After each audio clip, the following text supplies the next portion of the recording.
Maglamitan na kasi baka magsaya si Cherry.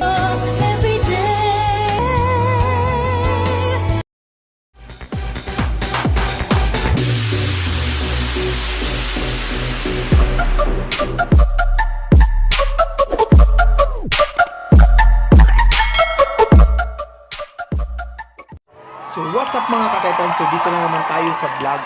So sa vlog natin ngayon mga Titans, meron naman ako nakitang video regarding doon kay Boy Tapang at Cherry White. So ito yung photoshoot nila doon sa Cebu. So sa mga vacation nila nandun si Cherry White. So ito mga ka-Titans, panoorin natin, baka magustuhan nyo to.